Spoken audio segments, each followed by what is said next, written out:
Good morning सभी को। ये स्वेज नहर के प्रश्न है थोड़े, और बहुत सारे बच्चे इसको बोल रहे थे कि थोड़ा स्वेज नहर सर बता दीजिए। मैंने बोला कि ठीक है, आप लोगों को स्वेज नहर बता दिया जाएगा। और एग्ज़ाम का समय है।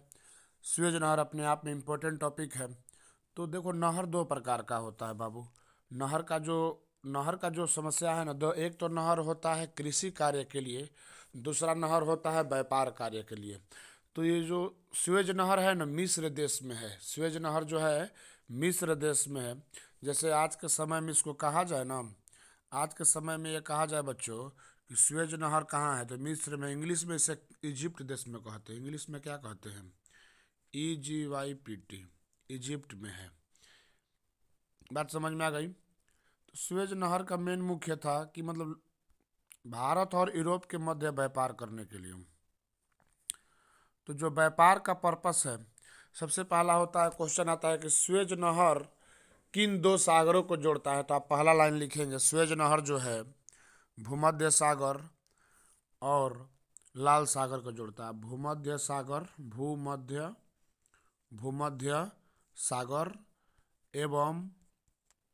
एवं लाल सागर को जोड़ता है। बात क्लियर है? स्वेज नहर भूमध्य सागर एवं लाल सागर को जोड़ता है। और दूसरा क्वेश्चन आपके एग्जाम में आता है कि स्वेज नहर का निर्माण कब हुआ?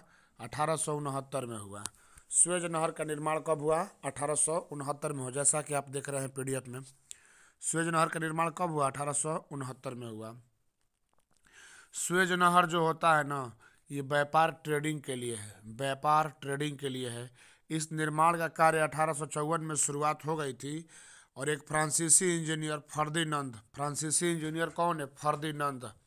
फ्रांसीसी इंजीनियर फर्दिनंद द लैपेस को सौंपा गया। इस नहर की लंबाई जो है 168 किलोमीटर है। औसत गहराई जो है 16.15 मीटर है। चौड़ाई जो है 365 मीटर है। और न्यूनतम चौड़ाई 60 मीटर है। इस नहर के, स्वेज नहर के उत्तर दिशा की ओर, यानी उत्तर प्रवेश में, जिधर से उत्तर से हम प्रवेश करते हैं, यानी भूमध्य सागर की ओर, कहा जाएगा स्वेज नहर के उत्तर में कौन है? भूमध्य सागर है। पोर्ट सैयद है। क्या है? पोर्ट सैयद है। उत्तर में क्या है? पोर्ट सैयद है। उत्तर दिशा में क्या है? पोर्ट सैयद है। आप ध्यान दीजिएगा। दक्षिण दिशा में क्या है? लाल सागर है और पोर्ट स्वेज है। इस नहर के उत्तरी भाग में लिटिल झील है, मध्य भाग में टिमासा झील है और ग्रेटर ब्रियर है। ये सब जितने भी झील है ना, खारे पानी की झील है। किसके लिए है? खारे पानी की झील है। इस नहर के पश्चिमी किनारे पर इस्लामिया नगर है। इस नहर के पश्चिमी किनारे पर क्या है? इस्लामिया नगर है। 1956 में मिस्र द्वारा यह नहर का, कहा जाता है कि स्वेज नहर का राष्ट्रीयकरण कब किया गया? तो आपसे एग्जाम में आएगा 1956 में। प्यारे बच्चों, 1956 में स्वेज नहर का राष्ट्रीयकरण किया गया, याद रखिएगा। 1956 में स्वेज नहर का राष्ट्रीयकरण किया गया। स्वेज नहर को बन जाने से भारत और यूरोप में जहां 36 घंटा का समय लगता था, अब 18 घंटा 14 घंटा का समय में चल जाता है।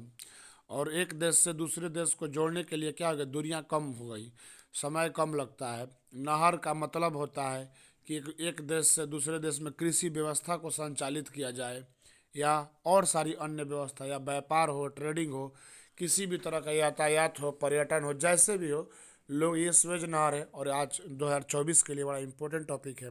सो गाइज, फिर मिलेंगे अगले वीडियो में, ठीक है? तब तक के लिए टाटा बाय बाय आप लोग को, ठीक है? चलिए।